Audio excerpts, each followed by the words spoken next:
Abay, matindi. Matindi. Etong bagong pasabog ni Agent Jonathan Morales ngayon, mga kababayan. Dahil eto palang anak ni Bongbong Marcos, mga kababayan. Ayon sa tip na natanggap ni Agent Jonathan Morales galing sa kanyang mga dating kabaro doon sa PIDEA, mga kababayan, na eto palang anak ni Bongbong Marcos. Hindi niya pinangalanan kung sino. Si Sandro ba? Yung mga kapatid niya? Or all of the above? Anya, mga kababayan, na ayon sa tip na natanggap niya, eto dang anak ni Bongbong Marcos, mga kababayan, ay nagpupunta doon sa Wakwak Golf Club yan, mga kababayan. At anong ginagawa? Bumabatak, mga kababayan, ng 1 up to sawa. Anli batakan daw, mga kababayan, ang mga ginagawa. Kaya, ang tanong ni Jonathan Morales, mga kababayan, eto ba ang dahilan kung bakit, mga kababayan, sa mga panahong ito, bawal na daw mag-grade sa mga drug den? Dahil baka, isa sa mga madadatnan nila ay si Sandro Marcos, mga kababayan? O di ba kaya si Sap Anton Lagdameo? O iba pang mga pamilya ni Marcos, mga kababayan? Yan ang tanong ni Jonathan Morales. Pero ayon doon sa tip na natanggap niya, anak ni Bongbong Marcos, bumabatak ng 1 up to sawa doon sa Wakwak, mga kababayan. Panoorin niyo po, ha. Ang isa dito sa nakakatawa dito, Spokes, yung pagpapatigil ng anti-illegal drugs operation sa mga drug den. Pinapatigil nila, mga kababayan. Kung dati war on drugs, ngayon, mga kababayan, pinapatigil. I love pulburon na ngayon, mga kababayan. Pinapatigil, yung paghuhuli sa mga drug den. Bawal lang hulihin. Pinapatigil, mga kababayan, ang paghuli sa bahay batakan. Diyos ko, Lord. Dahil ba aabutin nila si Sandro Marcos? Aroy. Nagtatanong lang muna siya, mga kababayan, ha. Pero iba yun, ha. Later on, mga kababayan, pakinggan nyo. Anak mismo ni Bongbong Marcos, mga kababayan daw. Hindi na patanong ang sabi ni Jonathan Morales, kundi statement na talaga, mga kababayan. Dahil ba aabutin nila si Sap Lagdameo? Dahil ba aabutin nila itong sila Bongbong Marcos sa bahay ni ganito? Sa ganitong bahay? Yan po kasi ang radar ng PIDEA malawak po yan. Pwede lahat ng mga informasyon pwede nang gagaling sa lahat ng sa community. Kaya, mga kababayan, alam nga ng PIDEA. So, imposible, mga kababayan, na hindi ito alam ng pamunuan ng AFP, PNP, and other men in uniform, mga kababayan, na supposedly nagtatanggol sa atin laban sa mga masasamang loob na ito na sabog, mga kababayan. Ayaw natin ng leader na adik. Katulad yan, yung anak ni Bongbong Marcos dyan sa Wakwak. Wakwak Golf and Country Club. Sosyalan yan, mga kababayan, ha. Pang mayaman, pang alta, mga kababayan. Wakwak lang ang pangalan, pero hindi yan yung sinasabi ni Dean Chase sa yung si Gwen Garcia. Lugar yang Wakwak. Talagang itinitip sa akin. Talagang ang barkada talagang wantusawa ang paggamit nila ng ipinagbabawal na gamot. Kasama ang barkada, wantusawa ang paggamit ng illegal na pulburon, mga kababayan. Ayon sa natanggap na tip ni Jonathan Morales, anak ni Bongbong Marcos daw, mga kababayan. Ex-PIDEA. Isa din sa nagbulgar, mga kababayan, nag-judictus benedictus si BBM. Kinumpirma na Amy. Ngayon, mga kababayan, pati mga anak, alam ni Jonathan na bumabatak 1 up to sawa. Wala nang pangil ang PIDEA. Walang pangil ang PIDEA. Agent ka, hindi ka po pwedeng manghuli ng mga accession. Grabe, no? So, i-abolish na siguro ang PIDEA ngayon dahil bawal na manghuli. Morales, kasi binabalikan natin yung informante dahil talagang tumumpak dun sa speech ni Jaime Marcos. Tumpak na tumpak. Pwede siguro natin ituloy at marinig ng ating mga taga-subaybay. Alam nyo yung yung istorya nung pagkakasangkot nitong si Bongbong Marcos daan sa paggamit ng illegal na pulburon ay nagresulta doon sa report ng isang nagkilalang anak-anakan nitong si Maricel Soriano. Nasaan na yun, anak-anakan ni Maricel Soriano? Nategi na ba, mga kababayan? Yan po yung, diyan po nagsimula yan nang ito ay lumapit doon sa dalawang kawani ng PIDEA. Yun pala ang nagsuplong, no? Sinabi nga, base doon sa pakiusap, ang gusto matulungan itong anak-anakan ni Maricel Soriano doon sa kanilang problema, sa kanilang tinatawag na inay. Sabi, si sana Maricel matulungan at ma-rehab. Ma-rehab si inay. Mga kababayan, si Maricel, no? Ganyan. Itong si inay.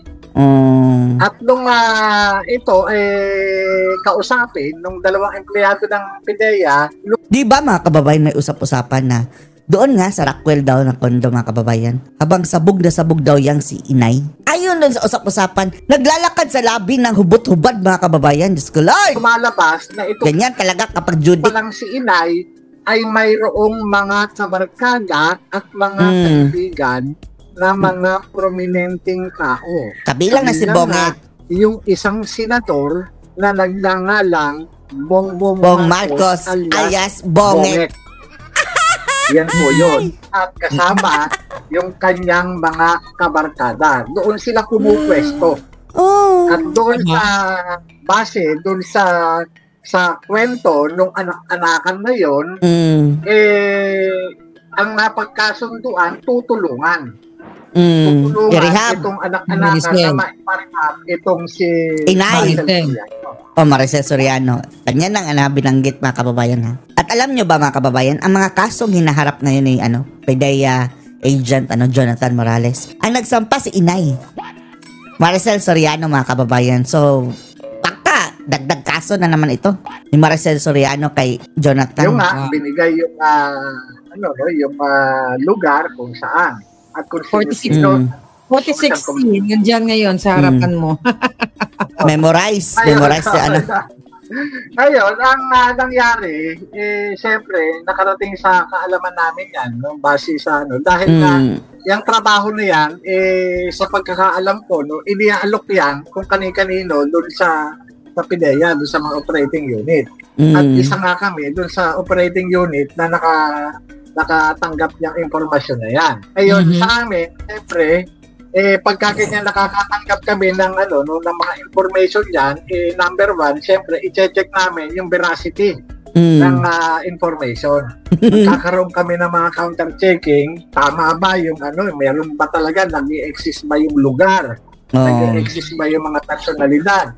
Siyempre, nagkakandak kami ng mga, ng mga discrete activity. Discrete activity. Ng mga casing and surveillance. Yan, nagkakandak kami yan. So, yun nga, sa kumbaga sa namin itong si confidential informant. Confidential informant. Naitago na lang natin sa pangalang Bong Daza. So, hindi ko lang masabi dito sa dahil nga medyo merong merong magkakaroon ng legal implication dahil nga baka malagay doon sa hindi lang ako pati yung mga kasamahan ko malagay doon sa masilip nila isang haday yun pwede ito abduction o kaya pwede ito kidnapping. But anyway, may tanong lang ako, agent, no? Anong tanong? Bong Daza na confidential agent mo. Bong Daza nga. Pero patay na rin. Alam mo ba kung bakit binolunteer niya itong impormasyon na ito? Ang alam ko, masyado silang matalik na kaibigan. Yes, yeah. Pangam. Nagipit Kinanta. Hindi voluntaryo talaga, mga kababayan, na totally volunteer na kusang loob. Nagipit. Napilitang kumanta, mga kababayan. Bakit kaya? Eto po, doon sa process sa process po nung ng tawag dito ng anti-illegal drugs operation. Si Bong Daza, hindi naman po siya nakuha na kumbaga sa may proseso na kaya namin siya kaya sa pumaya. Kumbaga, parang palit ulo. Palit ulo. Yan, mga kababayan. Yan nga. Instead na siya ang masakote, mga kababayan, sige, Bong Daza, kumanta ka. Ayun, mga kababayan, kasamang naikanta itong grupo ni Nangagva. Pati si Maricel Soriano. Ganun. Palit ulo. So, yun yung kumbaga, Mahirap kasi kinitaling maigi doon sa I-detalyin mo na lang Mr. Jonathan Morales. Anyway, walang mangyayari dito sa kaso ngayon. Under the Bangag administration, mga kababayan. Hindi uusad talaga itong kaso. Itong alam niya, Jonathan. Hindi niya, hindi ito uusad. At parang wala na rin mangyayari, mga kababayan. Anyway, ang main purpose siguro na mga kababayan nung PDEA leaks, yung alam ni Mr. Jonathan, mga kababayan, is para ma-prove, mga kababayan, na bumabatak talaga ito si Marcos. Inamin na mismo na Amy, mga kababayan. Kapatid mismo, ha? Kapatid mismo. Dahil nga merong mga legal implication na po pwedeng magamit laban dun sa mga siyempre lalo na pag kami magka-interest o pwedeng ito, di ba? Pwedeng gawing So, sa madaling sabi, itong si confidential informant, siya yung nag-provide at siya yung siya yung nag-declare si Bong Daza yan. Siya ang kumanta ng naratibo at ito ni-reduce doon sa sworn statement. At ito, pinanumpaan niya doon sa isang abogado ng Legal and Prosecution Service ng PDEA. Pinanumpaan. Kasi nga, yung kanyang sworn statement na yun na... Nasaan na kayo yun, Yun din ang nakita ni Tatay Digong, mga kababayan. Kaya, nasabi niyang judic. Pero, kung ikaw ba naman ang presidente, mga kababayan, hawak mo na lahat. Pwede mo nang ipadukot yan. Form of deposition ng witness. Dahil ia-apply sana ito ng search warrant para doon sa Unit 46C sa Rockwell dyan sa Makati, sa Rizal Tower. Ia-apply sana ito ng search warrant. Kaya lang, hindi nga pumayag doon sa ginagawa na in-apply namin na na pre-ops at authority to operate, hindi po sinagyan ng clearance. Dahil nga, ang subject ng mga panahon na yon ay itong si Senator Bongbong Marcos. Dahil, mga kababayan, sa panahong iyon, ang DILG Secretary is Marimar Rojas, which is pinsan ni Liza Araneta Marcos, mga kababayan. And then, friend din ni Bonget. Diba? Ang sabi, mga kababayan, ni Bonget, we have many adventures together sa New York daw with Marimar Rojas. Well, Agent Morales, anong ibig sabihin mo doon sa palit-ulo? Ang palit-ulo po, ganito po yun. Yung isang tao na halimbawa nasa kote. Nahuli na, mga kababayan. Nasa custody ng law enforcer. Nagboluntaryo siya na na magturo kapalit nung kanyang ng kanyang kalayaan. Kalayaan. So huhulihin niyo na siya dapat. Hindi po, ganito po 'yun eh. Yung palit-ulo po, halimbawa meron kami nakuha na mas lower ang offense. O mas lower yung kanyang participation. O yung kunyari, halimbawa, talagang nakuha lang namin siya halimbawa dahil sa paraphernalia o small amount ng drugs. Pero yung ituturo naman niya ay mas malaking katulad doon sa unit na sinasabi niya na mayroong senador na maraming makukuha. More or less 100 grams ang makukuha namin doon sa loob. Doon sa kaya nga kung ini-apply namin ng search warrant ito, talagang non-bailable offense. Sayang, no?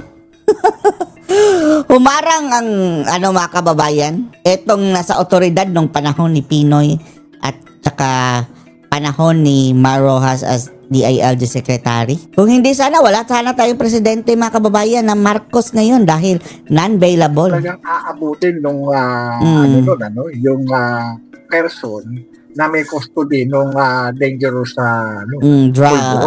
polvo. Depende dun sa kanilang magiging participation dun sa commission nung offense pagka inabot namin sila doon. May balita ka ba, Agent Morales, kung meron pang aktibo sa PDEA na sinusundan itong kaso na ito, no? O talagang it's dead? It's dead on arrival na itong kaso? Wala na. Siguro ang maaasahan natin dito, mga kababayan, information na lang kung ano na ang talagang andito totoong nangyari. So it's history or meron pa rin mga nagmamahal sa bayan na binubuhay pa rin itong kasong ito? Wala na po. Takot. Takot lahat eh. Ikaw ba naman? Kapatid na mismo ang nagsabi, umamin, bumabatak. Sino ka ba para magsabi na, hindi totoo ang sinabi na Amy? Kasama ka bang lumaki? Kagaya ka ba ni Claire Castro? Nadaig pa ang kapatid para pa siyang nanay? Winala na nga po nila yung yaya siguro si Claire Castro. No? Winala na yun. Kaya kahit ako, mismo, doon sa aking kasama, nakasama ko mismo dito sa operasyon na to, kapag tinititigan ko sila sa mata, nagsasalita yung mata nila, wag mo na akong idamay. Ikaw nasa labas na. Direktor na ako. Mawawalan kaming trabaho. Ikaw na kaya. Mawawalan ako ng pensyon. Ganun yung dahil nga alam talaga nila na matatanggal sila. Pero ang isa dito sa nakakatawa dito, Sports, yung pagpapatigil ng anti-illegal drugs operation sa mga drug den. Oo nga. Ito na. Pinapatigil. Yung paghuli sa mga drug den. Dahil aabutin nila si Sandro Marcos? Malamang. Dahil aabutin nila si Lagdameo? Malamang. Dahil aabutin nila itong sila Bongbong Marcos sa bahay ni ganito? Sa ganitong bahay? Pwede. Yan po kasi ang radar ng PIDEA malawak po yan. Po pwede lahat ng mga impormasyon po pwede nang gagaling sa lahat ng sa community. Katulad yan, yung anak ni Bongbong Marcos dyan sa Wakwak. Talagang itinitip sa akin. Talagang ang barkada talagang bumabatak. Wantusawa. Matinding batakan. Wantusawa. Grabe mga kababayan. Anak ni Bongbong Marcos. Sinabi na rin yan ni Katibinag. Kumpirmado. Dahil ang anak niya, inumpluwensya din ng mga anak ni Bongbong Marcos, mga kababayan. Buti na lang naagapan niya dahil nagsisimula pa lang. Si Amy Marcos, sabi niya, yung anak din niya, inimpluwensya, inalok mga kababayan ng anak ni Bongbong Marcos. Hindi lang anak mga anak. Babawal na gamot. Kaya lang, wala nang pangil ang PIDEA. Hindi, saan ka ba naman nakakita? Narcotics agent ka. Hindi ka po pwedeng manghuli ng mga pack session.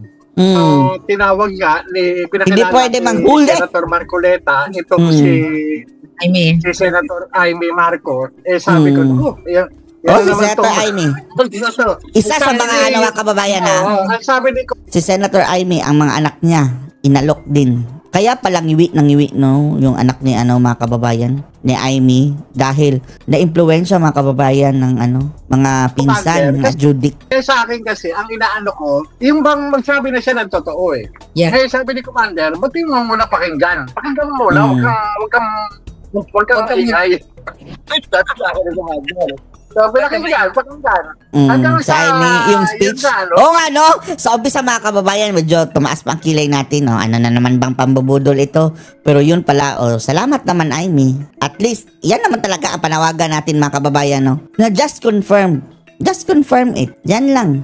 Nung yung unang sultada pa lang na nakita na talaga kaagad na yung itong alam na nila, alam ng pamilya, yung pagiging Addictus Benedictus itong si Bongbong Marcos. Addictus Benedictus si Bongbong Marcos. Nagkatinginan kami mag-anak na yung bang nagkataon pa, andito pa yung kapatid ko, yung hipag ko, nagkatinginan kami na yung mga mata namin, nangilid yung mga luha namin. Na pare-pareho kami napausal ng ng salamat. Diyos ko, maraming salamat. Vindicated. Ganun Dahil sa kabila ng lahat, yung bang tinawag ka sinungaling. Oo nga. Anong sabi nila? Nagsisinungaling daw mga kababayan.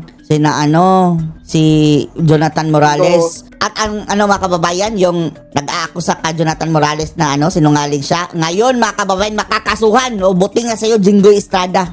Asar na asar tayo kay Jinggoy Estrada dati, no? Ngayon, Jinggoy, ikaw naman ang iiyak. Pinagkaisahan ka. Lahat na lang kung isang gumagawa ka ng kwento, namedi ka ng dokumento, na mga ganun, di ba? Yung mga, lahat na lang ng pero sa isang iglap. Nagkulong na si Jinggoy. Sa tuwing na, naalala natin mga kababayan, ang ginawa nitong si Jinggoy Estrada dito kay Agent Jonathan. Nabubuisit pa rin tayo mga kababayan. Biglang sinabi nitong si Amy Marcos, yung mga pangalan, kabilang doon sa mga nauna na nating mga i-discuss. Diba? At ito, yung mga pangalan na tinukoy nung confidential Design. Nag-match ba kababayan? Nag-match sa mga nalalaman ni Jonathan. Yung confidential informant, yun yung binanggit din ni Amy Marcos. At nabanggit din si Maricel Soriano. Kaya nga sabi ko, talaga nga naman, hindi talaga, kumbaga, ang karma digital Digital! At saka nag-antay talaga ng tamang panahon at tamang pagkakataon. Na kung saan. Tapos, ang inaantay talaga natin mga kababayan, mag-2028 na, sige na, please. Para makulong na itong mga demonyong ito mga kababayan. Lahat na itong mga buwisit, makukulong na. Talagang binigyan lang, binigyan talaga ng Panginoon na talagang mahubaran ito sa harap ng milyong-milyong Pilipino. Hindi lang sa Pilipinas, maging sa buong mundo. Wala natin mga kababayan, ka talaga sa Diyos, binuin mo. Itong mga mga kababayan, itong sumusuporta ka rin kay Marcos na maliwanag pa sa sikat ng araw mga kababayan pagiging Judictus Benedictus. Tapos suporta pa rin. Bangag na lang siguro mga kababayan itong sumusuporta kay Marcos. Mauusal mo na lang sa puso mo na nagkaroon ng hustisya ang isang Harry Roque, nagkaroon ng hustisya ang isang Jonathan Morales, nagkaroon ng hustisya yung iba pang mga Pilipino na talagang naging biktima nitong administrasyong Marcos. Binuin mo, saan ka ba naman nakakita? Talagang yung eto na nang dudumilat na yung mga personal knowledge na ating pinangahat. Pati si Winnie Monsod ba kababayan, ang sabi ni Winnie Monsod, talaga totoo. Nga Judic daw talaga mga kababayan. Naniniwala siya na addict talaga si BBM. Ang sabi niya, sino pa bang hindi nakakaalam niyan? Si Winnie Monsod na yan mga kababayan Kaso nga lang, okay lang sa kanya ang addict, wag lang ang Duterte. Ba't hindi pa sa addict yun mga kababayan, Lord? Pero yung mga nakapaligid sa kanya, patuloy na nagsisinungaling para lamang sa kanilang kapakinabangan. Well, Agent Morales, ako, yung same day kahapon, natanggap ko yung notice sa IBP na sagutin ko.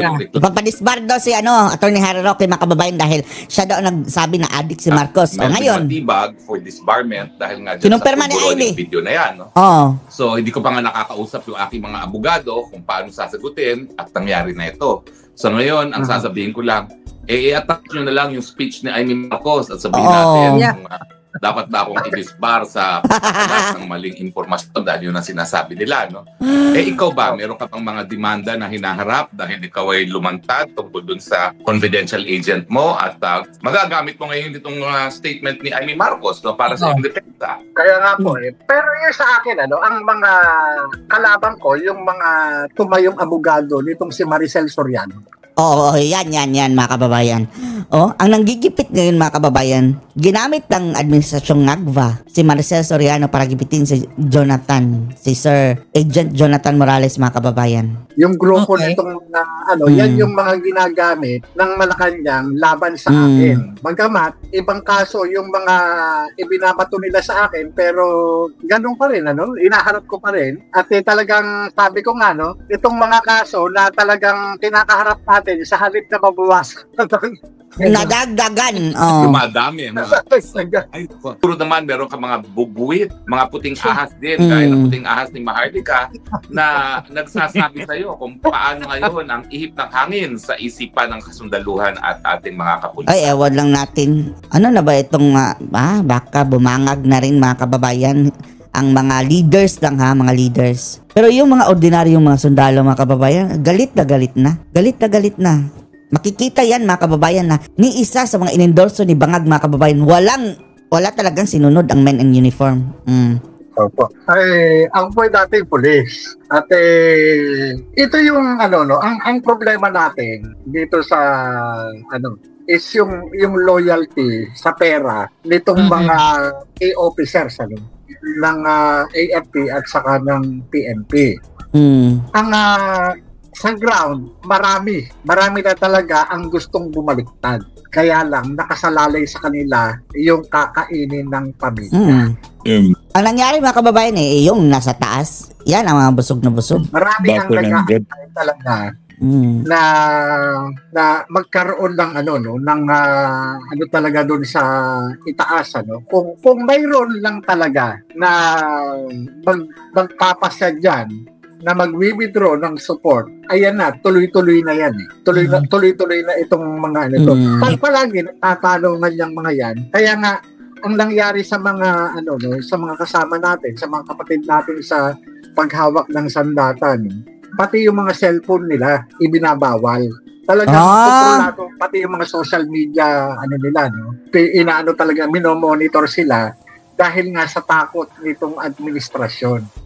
Pero kung titignan natin, yung mga nangyayari ngayon, akala lang natin kukunti ang epekto, pero malaki na yung nagiging epekto.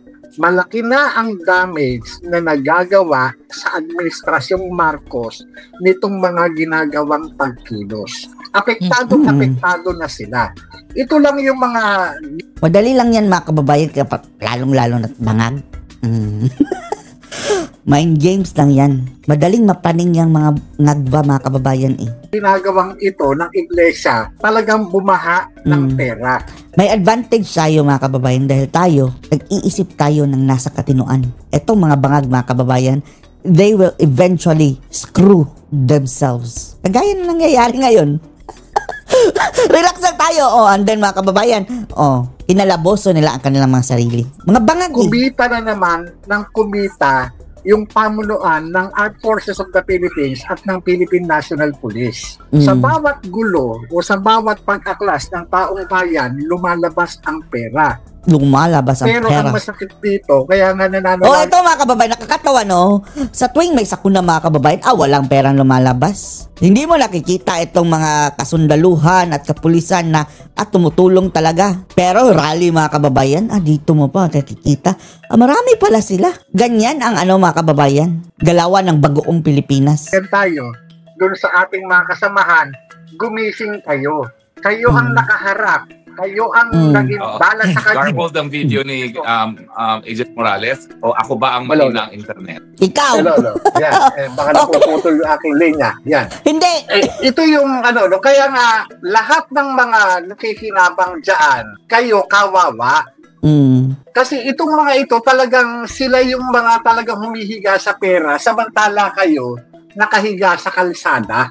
Umaasa na lang kayo dun sa rasyon na talagang napapanis pa. Kaya nga ito, yung mga bigas ni Marcos mga kababayan, mababaho. So, itong nangyayari na ito, talagang malaki ang epekto. Malaki ang epekto dito sa Administrasyong Marcos. Kaya nga, ngayon kung makikita nyo yung indicator, yung ginagawa ngayon sa Ilocos Region, nagkakaroon na ng emergency meeting yung mga local executive. Bakit? Dahil nga, kumbaga sa babae, kahit ito ay may nobyo at nakakita ito ng napusuan, talagang mauuga ang puso niyan. Ganyan ngayon ang nangyayari sa Marcos administration. Yung kanilang mga taga-suporta nauuga na dahil isa sa mga pinagkukunan nila ng boto ay yung Iglesia ni Cristo. Wala na. Zero votes. Wala na ito mga kababayan. Ito bagoong Pilipinas. Wala na. Lahat ng Marcos endorsed, rejected na. Kumbaga, kapag ikaw, suicide ka, political suicide, yung Sige, join kayo kay Bangag. Magpalinyada kayo. Pag kinalaban mo, yung Iglesia ni Cristo, para kang nagtampo sa bigas. Sa totoo lang. Kahit yung mga local executives, naninigod yan. Oo. umaamot ng awa sa tuwing sasapit ang eleksyon. Kaya nga dito pa lang yung pagpapakita ng pagkakaisa ng Iglesia ni Cristo na wala namang masamang ipinapahayag, kundi pagkaroon lamang ng transparency and accountability. Dito pa lang mga kababayan, walang transparency. Walang accountability. Sila lang mga kababayan ang nag-uusap dyan. At justice. Ilantad kung sino yung pinakautak. Which is si BBM. Ng anomalya, pinakautak ng pagnanakaw o nakawan sa gobyerno. Yun lang naman ang hinihingi nila Wala silang hinihingi na bumaba si Bongbong Marcos. Pero, humihingi kami na mag-resign. Napakalinaw na mensahe niyan. Ibig sabihin, kapag ikaw politiko, patuloy kang kumakampi diyan sa kahibangan nitong si Bongbong Marcos. Kahibangan ni Bongbong Marcos, talaga no? Ano ba tong mga kumakampi pa rin mga kababayan? Alam na nila ang balahibo niyan mga kababayan, kumakampi pa rin. Meaning, nakikinabang sila dyan mga kababayan. The same feathers, it's either bangag o kurakot or both. Sigurado, sa darating na eleksyon, o sindikato, talagang makakalimutan ka ng mga miyembro Inidoro. ng Iglesia ni Cristo. Yan po yun Yeah. Agent, gusto ko lang balikan yung tungkol kay Bong Daza kasi ang alam ko hindi natin na-discuss yun dahil parang hindi natin yun during our live natin yun, hindi natin sinabi yun sa taong bayan. Pero kanina nung nag-vlog ako, nabanggit ko na ang informante mo talaga ay si Bong Daza. So kung ibabalik natin yung mga time na yon, di ba siya naman talagang informer? Naalala mo pa ba yung mga senaryo na yon nung time na pumunta sa PIDEA? Ganito po yun. Ikababatid. Total, nagsalita na si, IB, nagsalita na. Mayroong, mayroong dalawang empleyado ng PIDEA. Technical, employee. Hindi sila ahente. Ngayon, nandun sila sa may bahagi ng Araneta Avenue. Avenue. Makinig kayo mga kababayan makinig kayo. Morales, sandali lang, may nakarating sa akin na report. Si Ka Eric daw, dinampot ng mga pulis, pinalibutan sila. Dinampot si Ka Eric? Pinalibutan sila at dinampot si Ka Eric ng mga pulis dyan sa kanilang ginagawang rally sa may EDSA. I-share ko yung link doon sa ating technical. Yun yung gusto ko lang i-report before you go. Pero continue sa kwento, Bong Daza. Bakit kaya? Ano? Oh my God. Ano nangyari?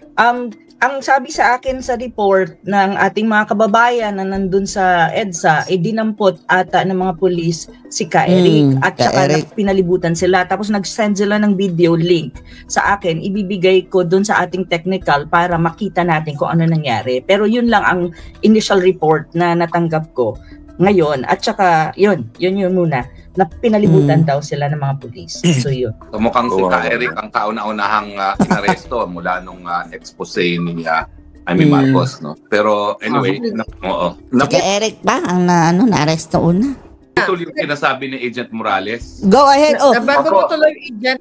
Wag nang istorbohin si si Agent Morales. Bago mo ituloy, Agent, may nakarating din sa akin na information, letter of denial na in-issue ng Department of Public Order and Safety ng City Government of Quezon City, dated November 17 ito, na i-deny yung permit nila I think grupo nila Ka Eric, basahin ko dito ang letter. Okay? This pertains Mark Dilson Bertuldo, Executive Secretary of United People's Initiative. Okay, papunta sa kanya yung letter. This pertains to your letter detailed dated November 7, 2025 regarding United People's Initiative request for a permit and assistance to conduct rally along White Plains, Temple Drive, Quezon City on November 18. Today, ngayong araw din sa Pilipinas. We regret to inform you that this office cannot grant a request to conduct the said activity as you violated one of the terms and conditions stated in the rally permit issued to you on November 16. during the activity held last November 17. Wala na, yan na mga kababayan. Pero, pwede naman mag-rally na walang permit basta nasa kalsada. Di ba yan ang sabi ni Roque, mga kababayan? Dahil, ginagawa nga yan ng mga dilaw. Public space naman yung kalsada. By the United People's Initiative, several personalities who spoke on stage incited the participants of the activity through means of speeches and banners to the accomplishment of any acts of sedition, rebellion, or insurrection. This conduct constitutes a clear and material violation of the... Ay, nako, pinoprotektahan pa mga kababayan itong mga kabangagan, Diyos ko Lord. Conditions of the permit previously granted. So, meaning, baka connection dito. Kaya baka dinampot sila kasi baka wala silang permit. Yun daw. Posible. Yun po Yun daw ng Quezon City government. Po'y labag sa saligang batas. Nagkaroon na po ng desisyon niya. Umandar na ang mga diktador, mga kababayan. Sa Korte Suprema na ang mga lokal na pamahalaan, wala talaga silang karapatan mag-issue ng permit. Ang kinakailangan lang nila, time, place, and manner of the permit ang aaproba. No? Pero ang karapatan ng taong bayan para magsipot-ipon para sa mapayapang mga paglalabas ng hinain ay nanggagaling po sa saligang batas, no? Sa Bill of Rights. No? Hindi po yan sa lokal na pamahalaan. Yan, mga kababayan. Na ang Quezon City government ay naging husgado na, no? Dineclare na nila na guilty of incitement to sedition itong mga nag-organize ang rally ng 16. Samantalang grabe, no? Parang sinabi na nila mga kababayan, na mukhang nag-inciting to sedition na daw. Abogado, para ikaw ay maparusahan sa incitement to sedition, kinakailangan ang magkaroon dyan ay Korte, clear dapat and present danger. Kinakailangan meron talagang sumunod na bata na mabubuwag ang gobyerno sa pamamagitan ng paggamit ng dahas bago madeklara na illegal ang mga pananalita dahil nasa proteksyon na bibigay ng saligang batas sa ating pananalita. Welcome to Bangag So I'm very, very administration. disappointed with Joy Belmonte. Belmonte. Alam mo si Joy Belmonte? Yung mga kababayan, parang long lost sister of Renato Reyes Babalu. Simbahan ko siya, ka-eskwela ko yan sa London, nagsama kami niya ng isang taon sa London. At naniniwala ako talaga na maski ako'y nasa palasyo pa noon na kapag nagkakaroon ng rally, palagi siya nagsasabi na talaga Quezon City exercises maximum tolerance pagdating sa mga karapatang pagtao ng malay pananalita at pagtitipon-tipon. So nakaka-disappoint. Bumangag na rin siguro. Ngayon na may ganyang desisyon ng Quezon City government. Sana mapagbigay alam ito dahil baka naman hindi niya alam yan. Dahil ang alam ko talaga nung ako'y nasa Malacanang pa, talagang pinanindigan niya na Quezon City will be the capital city for democratic rights. Andyan nga ang taga-UP. Mother Dragon ang pakiusap na Mother Dragon. Mother Dragon. Nagre-repeat. Sino to si mga kababayan? Ben Ripoll. Bakit hindi siya nakapagsalita? Ben Ripoll. Magsalita ka naman. Itong ating balita nandun ata sa EDSA Shrine si Channel 167. He can report daw. Hindi ko kilala si Channel 167. Sige, may message siya ngayon. Oo. Hinuli din yan mga kababayan, si 167. Hinuli din yan dati. Akala ko spokes na si ayan si Ben Ripoll, nakapagsalita na rin. Belmonte. Atin yan, Pero siguro hindi, dilaw yan si Belmonte. Akala ko kung ganun ang nangyari, parang pinipressure, pinipiga yata siya ng administration ngayon. Pwede. Actually, nag-apply din ng permit kaninang umaga ata o kagabi kahapon pa ang UPI. Puputol ka. Okay. Tawag nito, nag-apply din ata ng permit ang UPI pero hindi rin nabigyan. Nakipag-negotiate pa nga sila pero hindi rin ata. Kasi talagang gusto nilang kontrolin. Ayaw nilang magkaroon ng ganitong klaseng pagtitipon. Even kanina ng morning dyan sa Pilipinas, nagkaroon ng what do you call it? Ang kwento ni Jonathan, ang kwento ni Sir Jonathan Morales, nasaan na? Itong MRT, di ba? Nag-antala yung mga pasahero. So, ito yung makikita mo na pattern, intentional talaga na ayaw nilang dumami ang tao, ayaw nilang manindigan yung mga tao, ayaw nilang magprotesta kasi nga kinokontrol. But anyway, sige, next ko na si Channel 167. So balikan natin yung continuation ni Sir Jonathan Morales. Sige, agent. Agent X44, pasok. Ayun nga, no? Bale. Naputol na tuloy. Nawala na ang ating mga kababayan. Ating excitement. Mayroong dalawang empleyado ang PIDEA na nagkataon na nagpunta doon sa isang gun store dahil sa may Araneta Avenue. At nilapitan sila nang nagpakilala. Yan, yung live feed, ano? Pero live feed, si Atty. Jimmy Bondoc ata yan. Okay, ngayon ba yan? Na nandun po sa EDSA Shrine. Meron po kaming mga karate grupo na nandun po sa EDSA Shrine.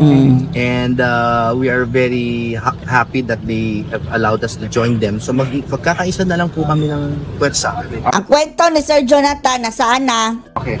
So wala na po kayong gagawing programa dito sa May People Power sa White Hills? Wala na po dito sa PPM pero doon po sa EDSA Shrine. Tinaboy sila Ano po ang dahilan? Bakit daw po dininay yung You know, I try to be as respectful as possible, especially to the QC government who has been good to us. No? It's a discretionary power that they hold. So kung sa kanilang assessment ay meron di umano na hindi pagsunod dun sa memorandum of understanding with them. Grabe, no? Kung itong mga kababayan, mga makakaliwa ang mag-rally, wagas. Okay lang, di ba? Magsusunog pa sila ng mga kababayan, di ba? Mga effigy. Tapos i-occupy pa talaga ang Commonwealth. Okay lang. Tapos itong paminsan-minsan lang mga kababayan na pro-Duterte rally. Bawal. I have no choice but to respect that. Kung meron lang panahon, siyempre, I would like to appeal that sana kasi napaka-peaceful naman po ng ating gathering. Pero be that as it may, nandyan na yan. Be that as it may. EDSA Shrine. Pero po kaming mga Sige. Jonathan, continue. Sila sa EDSA Shrine. Pero look, sa EDSA Shrine, pinalibutan ng mga police, PNP. Kinuha si Eric. Oo. So, ano yun? Ang EDSA Shrine ba? Or yung area na kung saan nandun si Eric? Under Quezon City government? Under Quezon government. Under QC. Ang iyong lang ang mahina, Senator Roque. Attorney Roque. Yung internet, okay naman, hindi na napuputol. Pero nung nandyan kami sa EDSA Shrine, ilang beses din kami kinausap ng mga pulis dyan, Police Quezon City, pero patuloy din kaming nag-refuse na sumunod dun sa kanilang pakiusap kasi nga, ang katwiran namin, nandito kami para magtipon-tipon at magdasal. Hindi kami nagsasagawa ng pag-rally. Yung naging namin noon sa mga pulis, kaya hindi kami nila maitaboy-taboy kasi yung EDSA Shrine, simbahan yun, di ba? Simbahan yun. Naniwala pa. Kaya nga, sabi ko, anong bawat pagdadasal? Di ba? May kasama kayo Muslim, nagdadasal din yan. Diba? Kung gusto, place of worship ito diba? Hindi ko tapos mga kababayan, kapag mga makabayan black freely, pwedeng magdala dyan ng mga karatulang Duterte Monyo, mga ganyan. Itinayo para sa simbahan Katoliko, kahit na sinong tao na mag-usal ng panalangin, kahit na pa yun nandyan. Diba? Kung ito tinuturing na place of worship, karapatan ng kahit na sinong tao na umusal ng panalangin doon sa pinaniniwalaan niyang dapat sambay. Tinitingnan natin. Alam natin yan, agent, nag-monitor din tayo dyan. Tinitingnan natin tong video, kung saang parte, ito na ba yung part na dinadampot siya? May harap na Robinson yan. Harap na Robinson yan. Nakalabas na ba? Area na yan. Nakalabas na ba si Eric? Yung halos tabi ng EDSA Shrine. So makikita nyo, yan yung parang yung ports ng ports ng facing facing doon sa flyover ng EDSA flyover. Yan yung parang pinaka-service road, yung harap niya. Ang daming nag-video, Ang dami ng mga nagko-cover ngayon, ang dami ng mga journalists. Mas maganda talagang journalist. Oo. Yung ginagawa nilang panggigipit, mas lalong nagagalit ang taong bayan Yung ginagawa nila na yan. Mas lalong lamang nagagalit ang taong bayan sa ito nakikita nila ang ganyan. Ang pagpapakita ng kahinaan Kapag ka ikaw ay malakas, hindi mo iintindihin yan. Kapag ikaw, alam mo sa sarili mo. Kagaya ni Tatay Digong dati, mga kababayan, bahala kayo magrally dyan. Pero ito si Bangag, grabe. Kaliwat ka ng panggigipit. Ikaw ay malakas, makapangyarihan. Iyaan mo yan. Iyaan mo lang yan. Maayos na leader. Hindi ka mag-worry kasi mamahalin ka ng tao. Pagka ang leader ay disoriented, yung state of mind. Disoriented. Yes. Pamukso-mukso yung kanyang yung kanyang desisyon. Ay, naku, laging takot siya eh. Pero parang fear of the unknown. Fear of the unknown. Yung pinalibutan ng Asan siya makita? Asan si Eric? Nakadilaw yata yung suot niya eh. Yung nakadilaw ata. Fear of the unknown. Meaning praning. Sabi sa akin. Ayun, napilibutan siya. Okay. Nandoon sa likod yata. The Robinson's Galleria ba to? Nakadilaw na t-shirt. Nakadilaw na t-shirt. Dilaw. Hindi naman, okay, babae yung nakikita kong dilaw. Far end daw sa video. Tapos nakadilaw. Far end ng video. Ayun ba pero yun siya? ko naman doon, okay, sabihin na natin walang permit. Pero pwede naman kausapin mo yung tao. Wala eh. Vangag ang kalaban nila, mga kababayan eh. Yeah. Diba? Pwede namang, okay, pwedeng, sir, ka-Eric, wala tayong dito. Light yellow daw ang kulay na suot ni ka-Eric. Wala na. Nakalimutan na, mga kababayan, ang kwento ni Agent Jonathan tungkol doon kay Bongdasa. Nahuli kasi. Ito kasi si ka-Eric nagpahuli eh. Sige, mga kababayan, update na lang natin, mga kababayan, kung ano nang update dito. Ano masasabi dito, mga kababayan? Post, i-comments below.